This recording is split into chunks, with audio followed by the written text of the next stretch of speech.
Hello and welcome to this 7th edition of the Cities Changing Diabetes Rounds, or CCD Rounds as we call them, the first in 2022.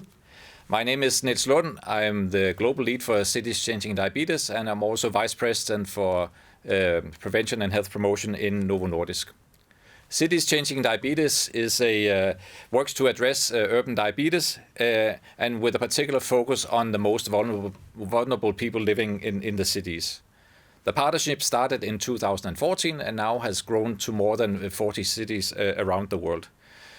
That means, of course, there's a really wide array of experiences and best practices, and we use these CCD rounds to showcase some of the better ones, and that can serve as inspiration to other cities around the world.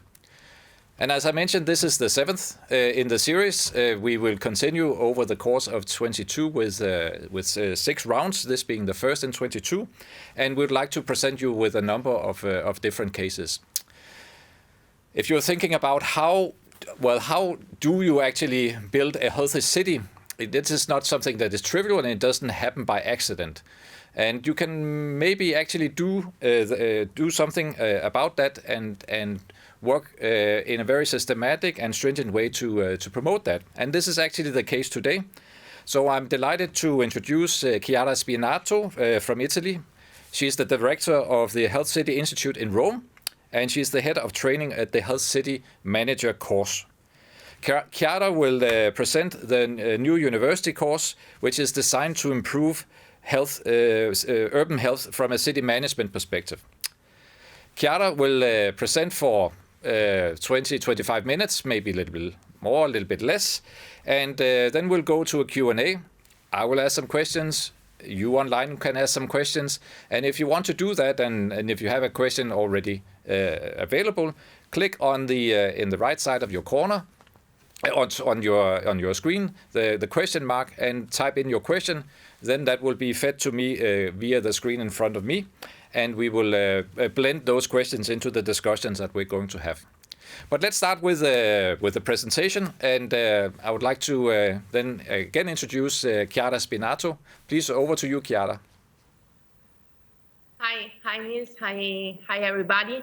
Thank you Niels and Novo Nordisk for organizing and giving Health City Institute the opportunity of being part of the CC Rounds today, which is a great idea to circulate good practices and to improve the awareness of our network and of our global program of Cities Changing Diabetes.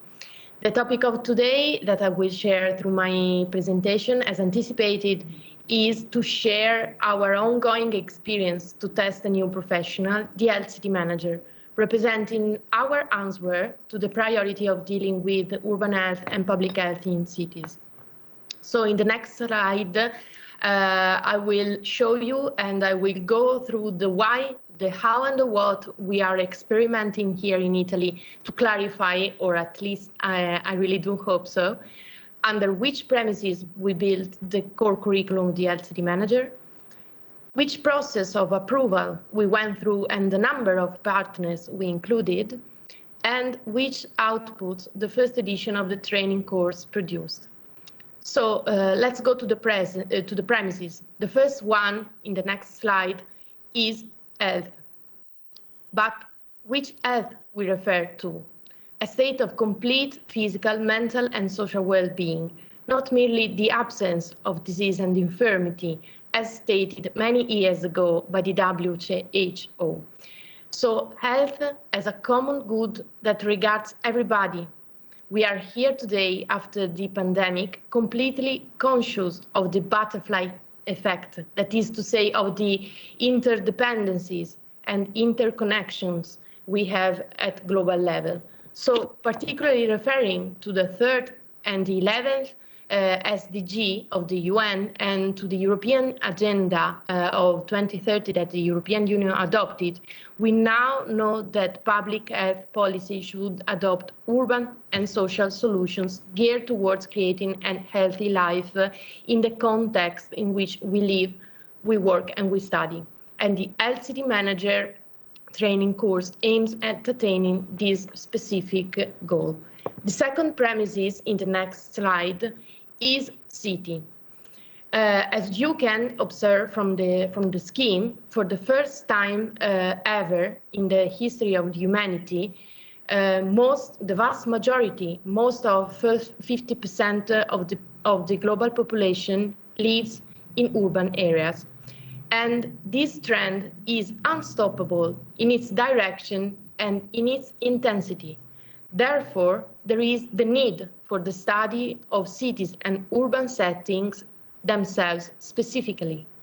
We know that the organization of the city is able to influence and to modify the emerging needs, lifestyles, and individual expectations. All those elements that should be considered in the definition and the orientation of the public policies. We need to plan cities, therefore, and to empower citizens aware of the importance of health as a public good and as a sort of citizenship right itself. Cities are the closest level of government to the people. Municipalities and mayors work most closely with citizens, including vulnerable groups.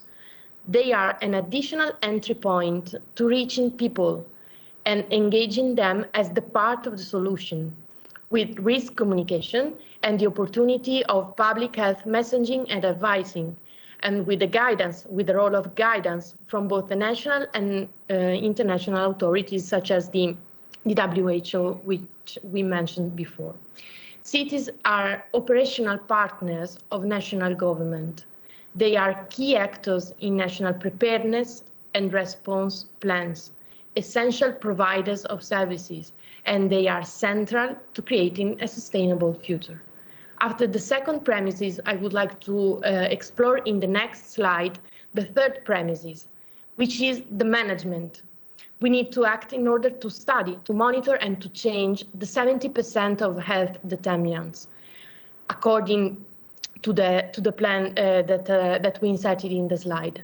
That is to say, behavioral and social economic factors for the 50% and environmental condition for the 20%.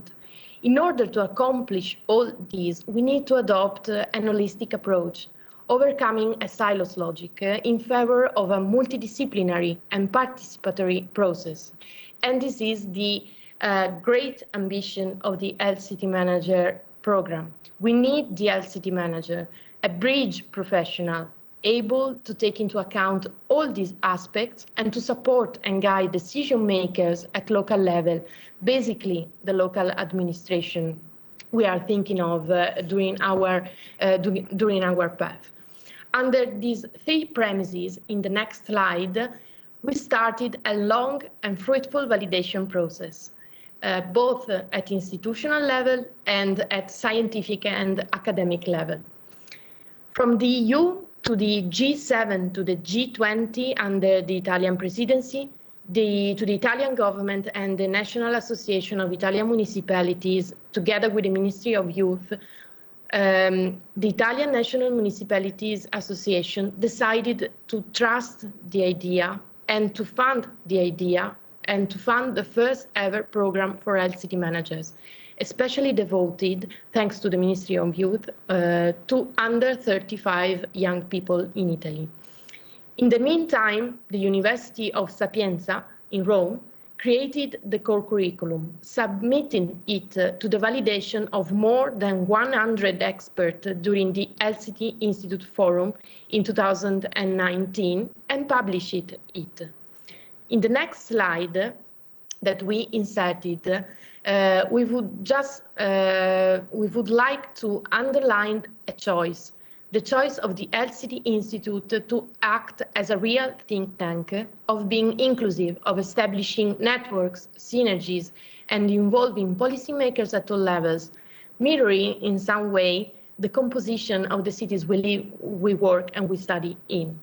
In the next one, the slide number 8, instead, we would like, it is aimed at illustrating the outcome of the scientific and academic path, which is based, as I said, on academic, for sure, in its premises, being the University of Sapienza in Rome, the supervisor and the coordinator of contents, but not only academic, because as you can see, going through the publication that was published in May 2020, clinicians, architects and urban planners, patients and citizens associations, together with elected decision makers, statisticians, economists, sociologists, psychologists, and a high number of professionals whose everyday experience with city is very much concrete and precious. All these experts are included in this article that we published in 2020.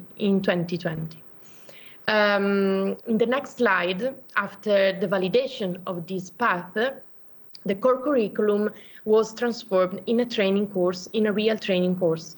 These are the 10 main areas by which the training course is for LCD manager is made up.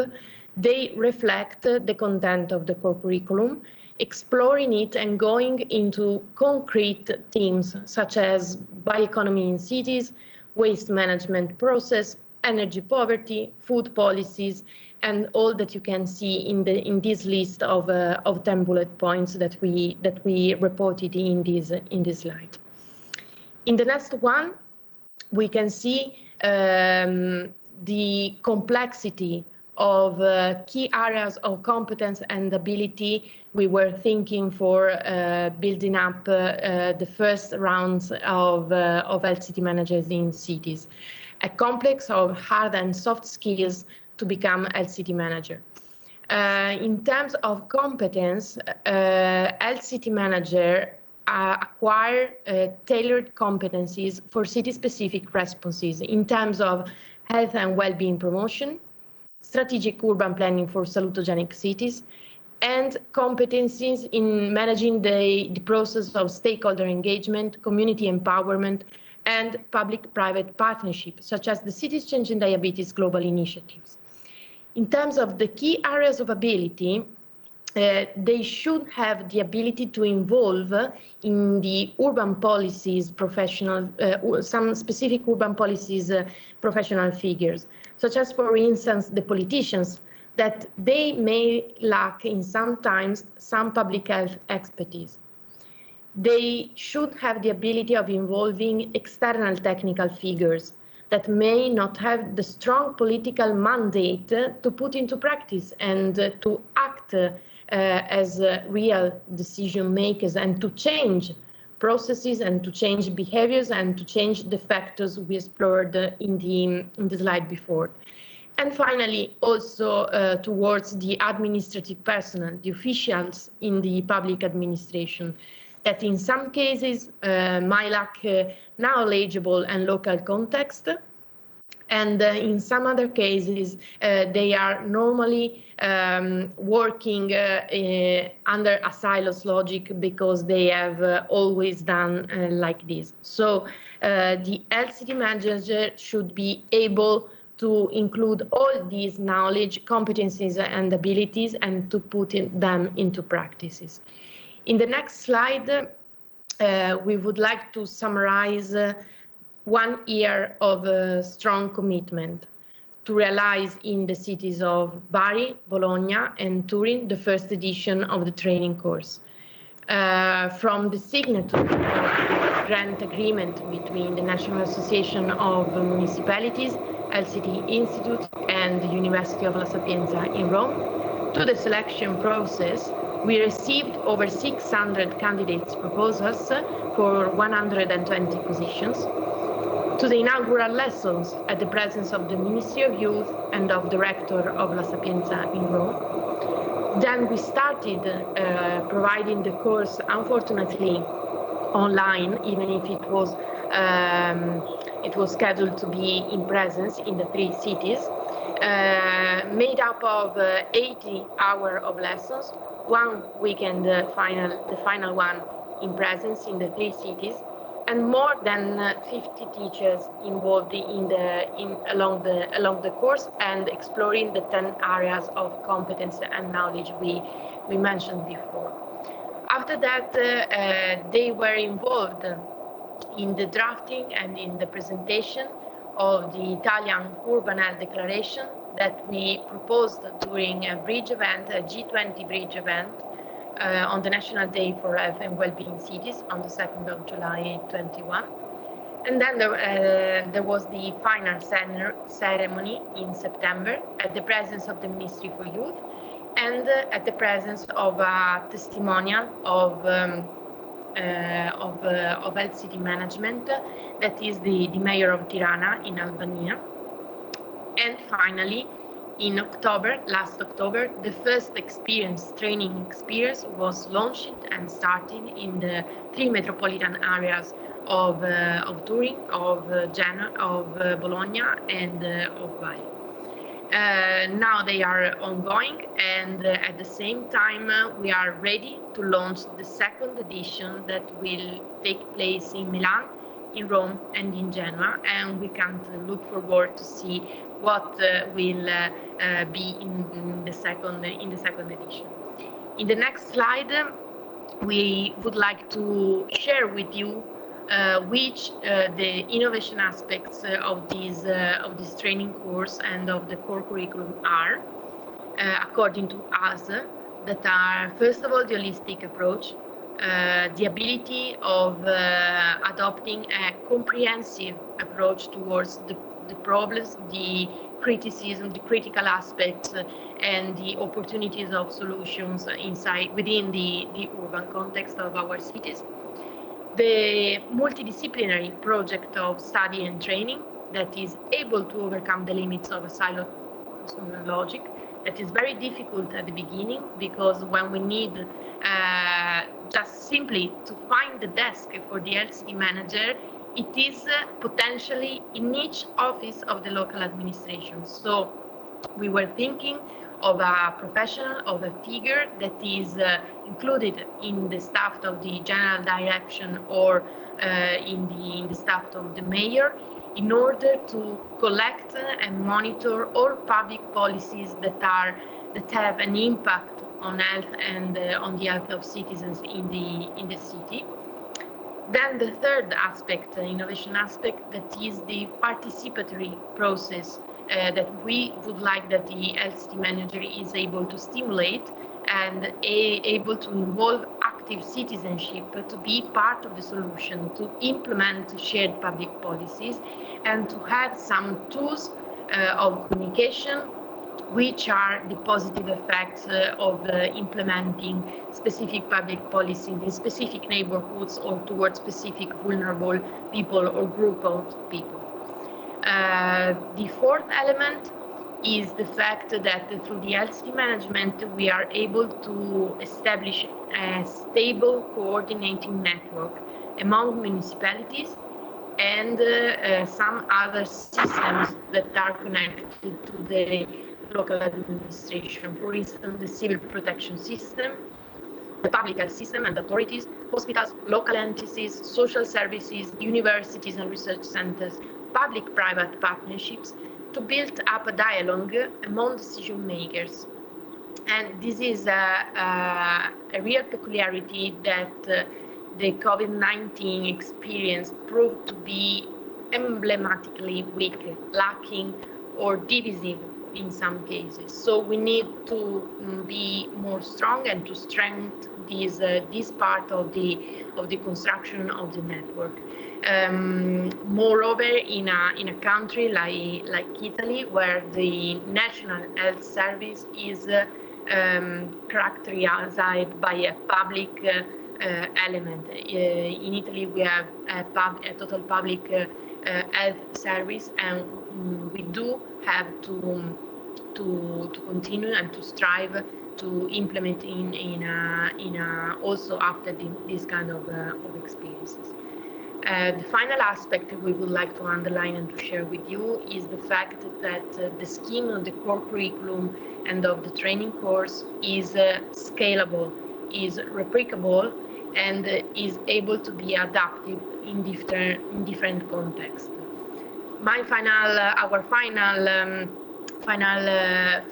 slide in the next one after the innovation aspects concern the outcomes and the perspectives we would like to test just after the first edition. That is the fact that the level of awareness and the level of the public debate concerning public health and the need to study and monitor the public health in cities was improved and increased a lot. The second outcome is the fact that we have now a second edition founded in 3 new Italian CCD partner cities, and maybe a third, another one. The third aspect and opportunity is to install the opportunity of replication the training course in other cities in the European Union or extra-European international level. The last one is the opportunity of adapt and readapt and remodulate the scheme of the training course to adapting it to specific exigencies.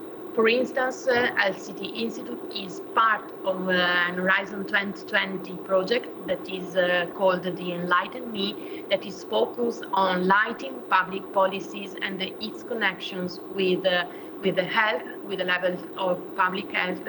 And we will launch in Bologna, in Tartu, and in Amsterdam a specific LCT manager program devoted to the connection of lighting policies and the health. Enlighten Me, besides this, is part of the urban health cluster in the European Union. It is one of the 6 programs that is included in the urban health clusters.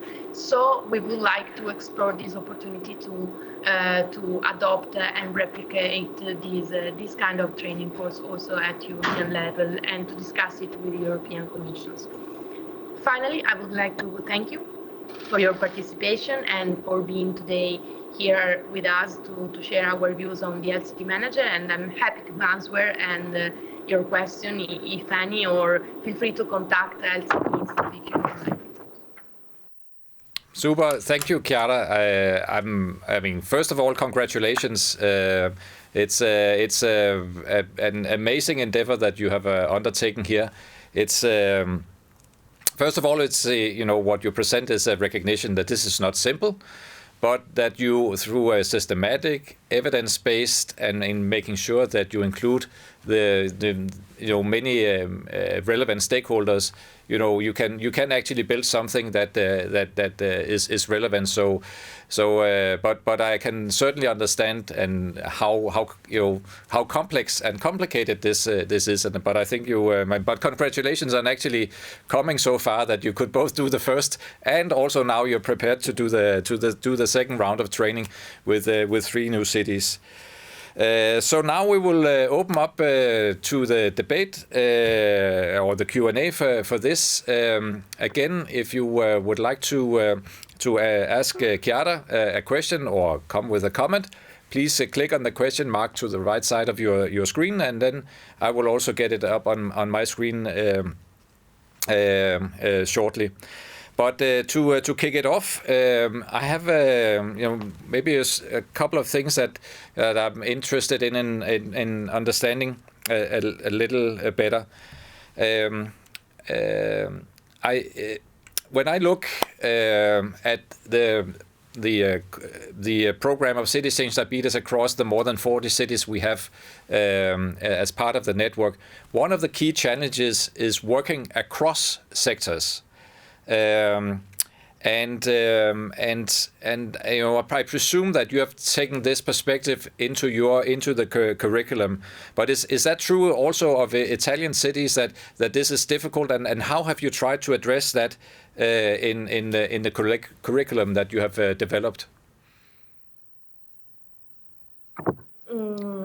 First, the first key answer is to involve different experts, because clinicians are not sufficient themselves, and so urban planners, architects, or local administration. So we need to involve everybody from the very beginning, and the fact that we co-create and project the entire areas of the core curriculums is the key answers concerning the question you posed to me, because there are some aspects that are lacking in local administrations.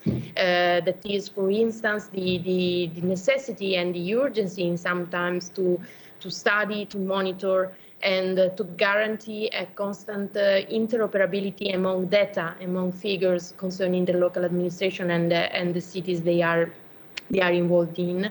And the fact that sometimes also due to this first fact, there is a consequence that in local administrators tend to confront and to address emergency, and devote less time to the prevention and to the promotion. So through the LCD management, we need to reverse this perspective and concentrate in prevention and promotion, and giving less space day after day to the emergency. Okay. That's interesting. So you mentioned that that COVID had really been a hassle in terms of the practical implementation of the training and so on. But are there things or perspectives from a public health perspective that you have encountered that have brought forward learnings that from COVID and the way we've addressed it as society, that you're now including in the second round, or maybe more broadly, what are the things that you have changed from the first class to the second class in the curriculum that you're doing, and what are those elements?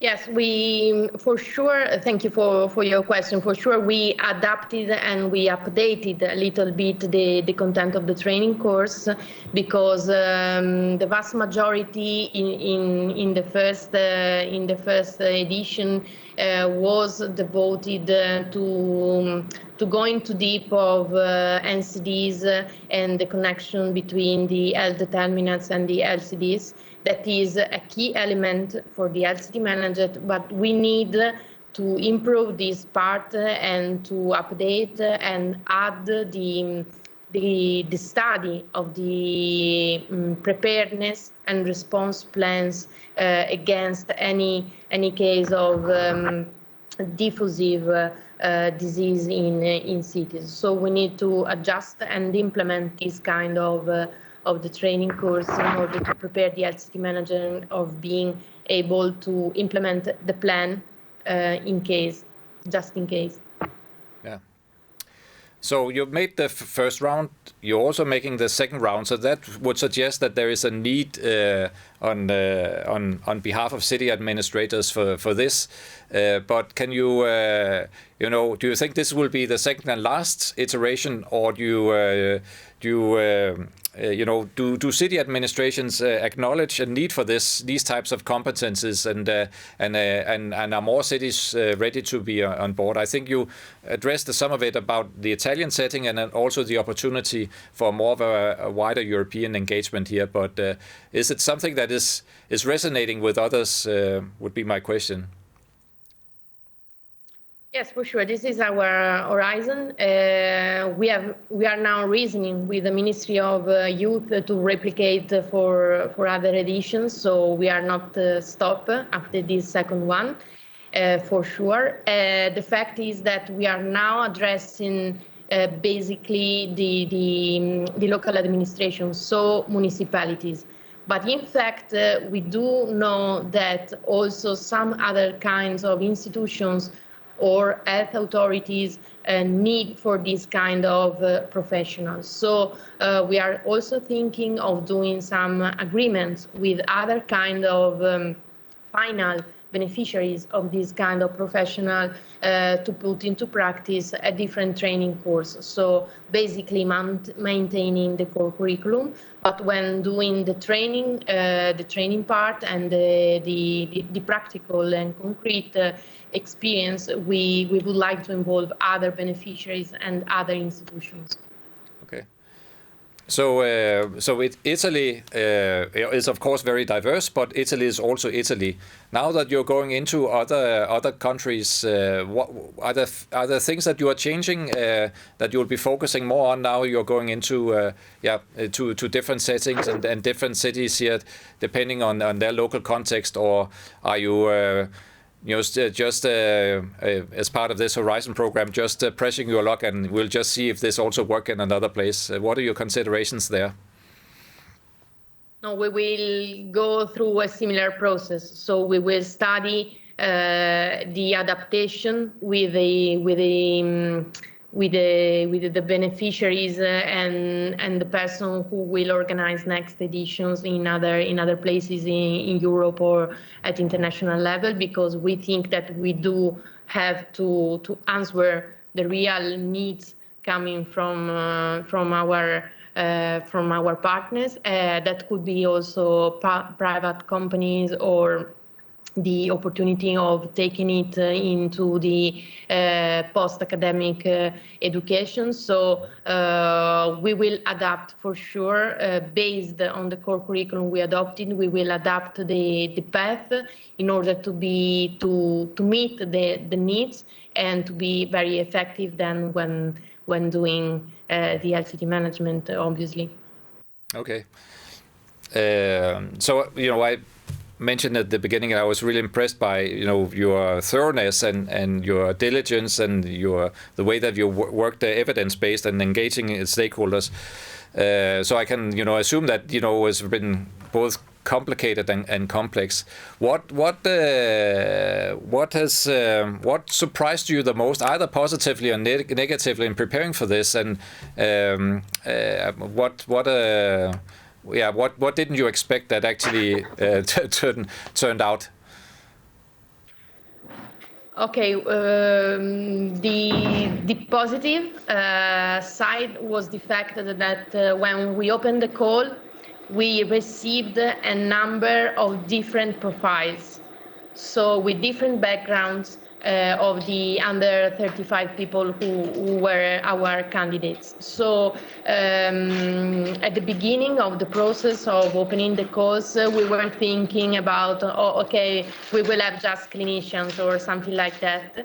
But just after a few days, we received a number of different profiles. That this was a test to say that at least the young generations feel that they do need a more comprehensive approach to this kind of subject, to the public health. And so there are clinicians, there are psychologists, there are local elected, there are different backgrounds that demonstrates to be ready to achieve this kind of education. So this was very astonishing for us, and it was at the same time very difficult for teachers, not for me obviously, but for teachers, to try to be always interesting to their attention and try to combine those elements that linked their different backgrounds and to achieve and arouse then their interest in doing and becoming an LCT manager without being repetitive or without being adopting only a small part of the audience. So it was very difficult also for the teachers to be able to meet their expectancies and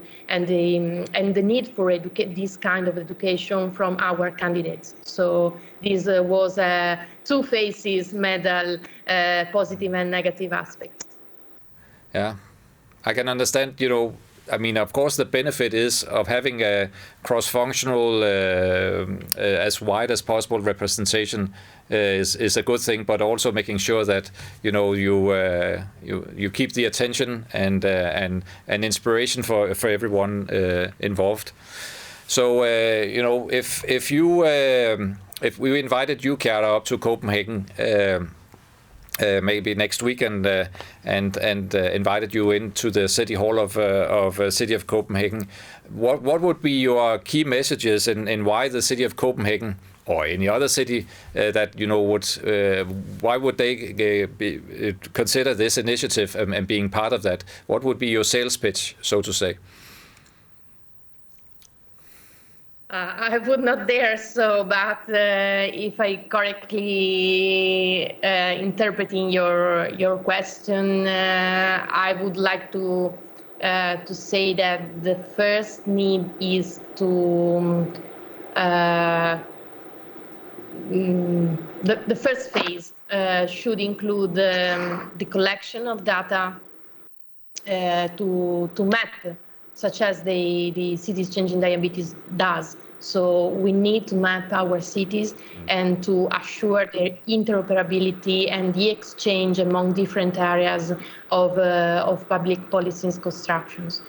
The second one is to listen, because if, as we are seeing, the model is the model, for instance, of the 50 minutes cities or urban settings, we need to know and to listen which are the services we need to implement, how is composed our cities in terms of ethnic, in terms of daily life, in terms of activities.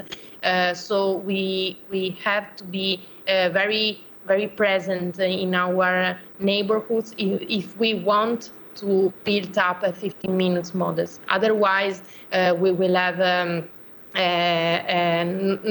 not such a good example of trying to plan a new model of cities, because we need to have a polycentric, so multi-centers model of cities in which you can have a basic, essential level of assistance that is guaranteed and monitored by the local administration. So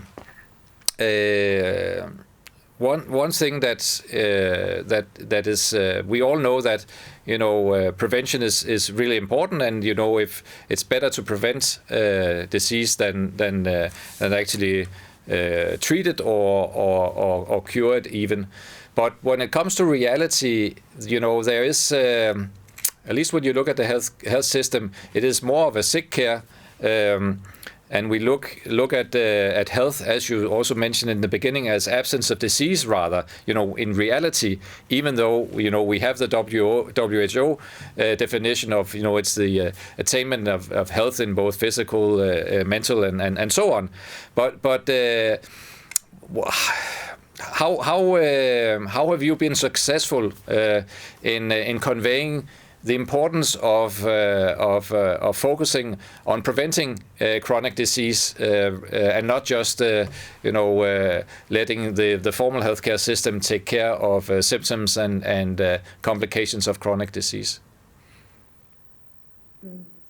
Okay, in our view, that we are trying to convince our redesign our service. So it's our task also to push towards this direction. Is the fact that we need a different combination, and that is the consequence of a different approach. Because if we devote a number of funds before arriving and entering hospitals, if we devote our funds in order to plan a different model of cities, in order to promote different public policies, in order to promote the culture of movement, in order to promote a different kind of mobility and transportation systems, then we will save money in order to take care and to assure the care of people who suffer from disease we cannot prevent or we cannot solve in total. So I think that a different approach and a different combination of our health promotion system and our healthcare system could imply and could convey the message that the overall total of the population will be taken care in a better way. because there are some people who will adopt an healthy lifestyle and will never will postpone the birth of chronic disease, and there will be a number of people who will be properly cared by the system as they deserve. Yeah. Has there been any difference? And apologies if my question is not appropriate to Italy, but typically you'd have a part of the city administration is of administrators, people that are employed, and then you have politicians here on the other side. Has there been any difference in interest from the political side versus the administrative side, and how have you tried to address maybe those two camps in trying to bring this initiative forward? Do you mean within the same cities? Yes, or exactly. Different levels of?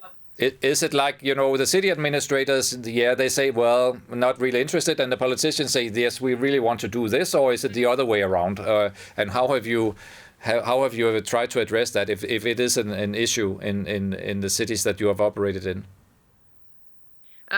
We are trying to promote our idea of health as a common good at different level of government. You're true, because we need different processes, and they are different processes, because on one side we need to convince the national level and the regional level, and we use some tools.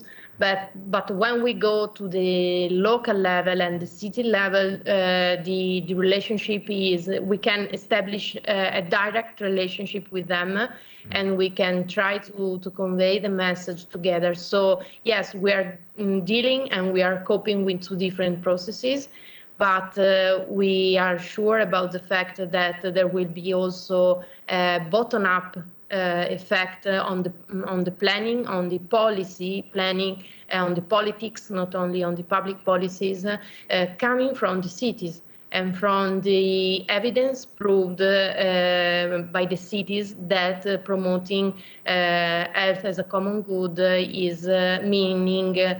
means saving health and caring our citizens in a better way. So now it's 2022, the 22nd of February, actually. If, let's say, I call you in 5 years, we probably will speak before, but we host this session in 5 years again, and then what would be your hopes in terms of what you have achieved with this, and how far have you expanded this program? Okay, if I can dream about this phone call with you, yes, I would like that at least the main cities in the world, if it is a dream, have an health city manager, and cities representing, apart from the big cities, also the smallest municipalities have adopted this kind of approach and have the opportunity of establishing relationship with the city centers and the metropolitan urban center, because the relationship between the population in urban areas and all the context of other cities and municipalities is very important too. So if I can dream, yes, an health city manager at least for each big cities. Yeah, that would be nice. It certainly will try to address some of the challenges that we are working with, where we see a lot of cities working very much in silos. I think your approach really much cuts across many of the different aspects that are needed to address urban diabetes and chronic disease, for that matter, in cities more generally. So that was the future. Let me then go back and go. Was it you completed the first course in October? What was the feedback from the students? You said something about that the lecturers had to adapt their teaching technique to make it interesting to everyone. But what has been the feedback of the students who actually participated in the course? Do they feel equipped to take on the responsibility that we are looking or that you are looking them to get into? Okay, if we took a glance of the evaluation process, they are quite satisfied in terms of mere figures of what we obtain at the end of the course. I hope that particularly some of them who were searching for an occupation and for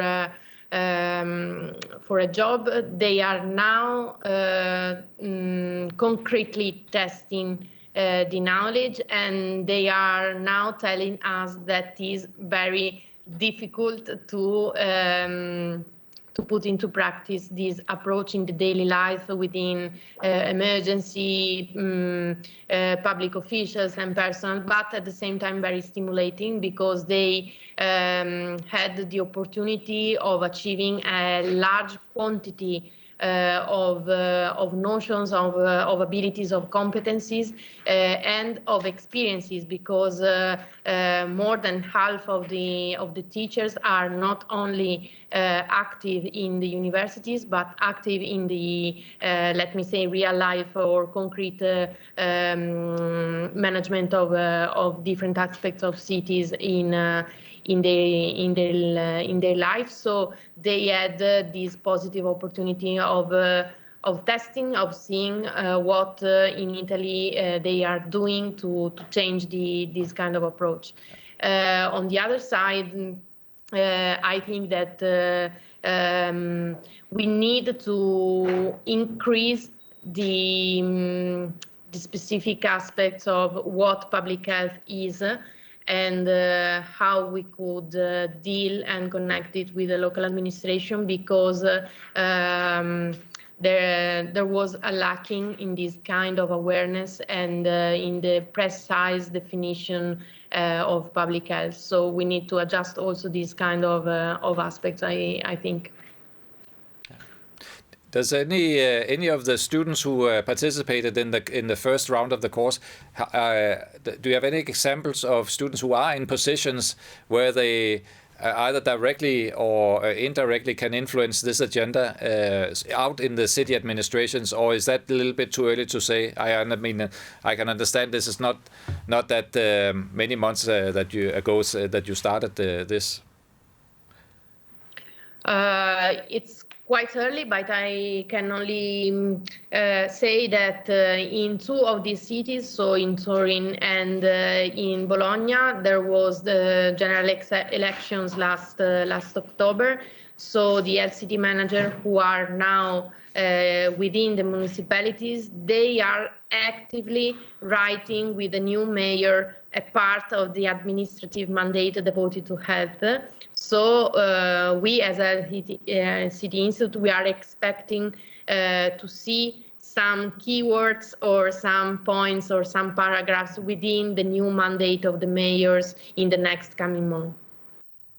That's really cool, and maybe it's probably a good time, when politicians have been close to elections and are reminded of the needs of the populations that they're serving. That it's a good time to try to push new agendas and also something that will be benefiting the cities there. Are there any aspects that you would like to share in terms of if there are people watching online who are thinking how can I start with this? What would be your key recommendations? I know the curriculum is available online, but what in addition to that would you be recommending? Okay, I take the opportunity to thank again for all the people who are online today with us, and I can maybe I recommend to build up to be inclusive when starting the process, because if you have clear your objective, you need to involve a number of stakeholders in building the new public health policy approach. So the first phase will last very long and will take a number of energy and ability of listening. But after that, you will overcome this first phase, and then results and concrete solutions will come very easily to the mind of people who are involved in the process, because everybody could contribute to the improvement of this kind of process without his proper own starting point. So they only contribute to the final objective, forgetting of being a lobbyist of one's own discipline or one's own point or starting point. So the click and the changing in the mind in the approach is a key element, and this comes only if you include each stakeholder and you listen to their exigencies and needs and point of views. Yeah. So I would assume that a critical element for success is building trust with everyone who's there, and I think the elements that you're mentioning, listening and time to build relationships is really important. But have you had any good examples or maybe not so good examples of the experience in building trust, or where the trust has not been built and it's not leading to a good outcome? Okay. You demonstrated to build trust when you can offer an answer, because if the question comes from a patient, a citizen, or a clinician that is lacking a place, or a school representative that is lacking the space for doing sport or something like that, and you are able after the listening process to connect the dots and to offer a first solution, you build the first step of trust, because you prove that you really want to also, by putting them in contact, maybe very simple, in a very simple way, you demonstrate your willingness and your ability to build up this process. Obviously, it's not so easy, and there are some questions that requires a long process of solutions and a long process of negotiations and ability of exchange views, and the timing is also a very important element to take into consideration. But step by step, city after city, we need this kind of approach to expand and to make people sensitive to this kind of participatory process. Yeah, that's a really good advice in a way to build trust. Thank you very much, Chiara, for